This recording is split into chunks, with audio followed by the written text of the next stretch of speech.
ឆ្នាំ2025នេះខ្ញុំបានស្គាល់រសជាតិថ្នាំល្វីងមួយគ្រាប់ដែលខ្ញុំញ៉ាំហើយស្វាងនិងស្គាល់ខ្លួនឯងជាងមុនហើយថ្នាំល្វីងមួយគ្រាប់នោះគឺការពិតតើ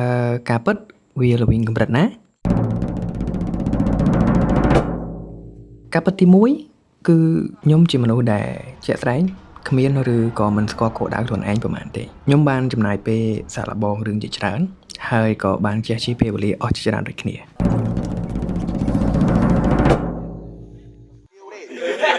មានចូល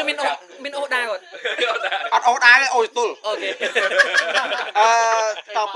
ការពិតទី2ខ្ញុំជាមនុស្សដែលកម្រនិយាយថាទេខ្ញុំតែងតែយល់ស្របអូខេជាមួយនឹងរឿងជាច្រើន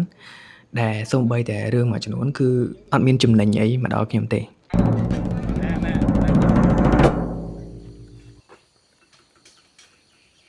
ការពិតទី3មិនឆ្អែតឆ្អន់ខ្ញុំជាមនុស្សដែលអត់ចេះឆ្អែតឆ្អន់ឬក៏និយាយថាធ្លាប់ជាមនុស្សដែលមិនចេះឆ្អែតឆ្អន់អ្វីដែលខ្ញុំមានហ្នឹងខ្ញុំទៅជាគិតថាវាអត់គ្រប់គ្រាន់ប្រាក់ខែពាន់ក៏ខ្ញុំធ្លាប់ស្គាល់កន្លែងស្នាក់នៅល្អក៏ខ្ញុំធ្លាប់មានឡានក៏ខ្ញុំធ្លាប់មានជិះតែខ្ញុំគិតថាវាមិនមែនជាអ្វីដែលខ្ញុំគិតថាគ្រប់គ្រាន់ហើយព្យាយាមទៅផឹងសម្រាប់ចាប់យក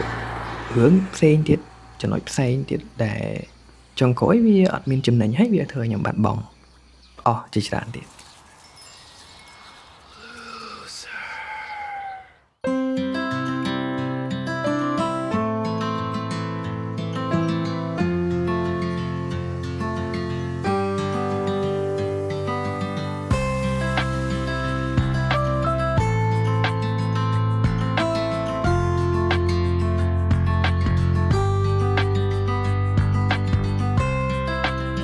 ការពិតទាំង3ហ្នឹងបង្រៀនឲ្យខ្ញុំភ្ញាក់ឡើងហើយចេះពិចារណាឡើងវិញជាងមុនខ្ញុំចាប់ផ្ដើមសម្លឹងលើក្តីសម័យរបស់ខ្លួនឯងឡើងវិញខ្ញុំ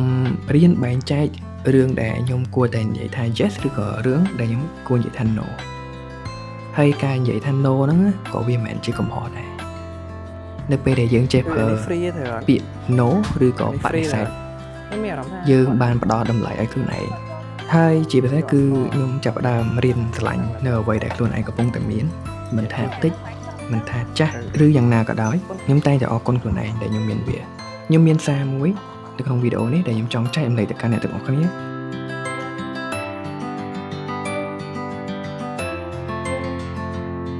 Know your truth accept and learn from it ស្គាល់ពីការពិតរបស់ខ្លួនឯងបើសិនជាវាអាក្រក់រៀនកែបើវាជារឿងល្អព្យាយាមរក្សាវាការពិតវាជាថ្នាំល្វីងមួយដែលល្អបំផុតសម្រាប់យើងដើម្បីឲ្យយើងញ៉ាំហើយយើងស្វាងយើងព្យាយាមធ្វើខ្លួនឯងជាមនុស្សដែលល្អជាងពីមុនអូខេនេះ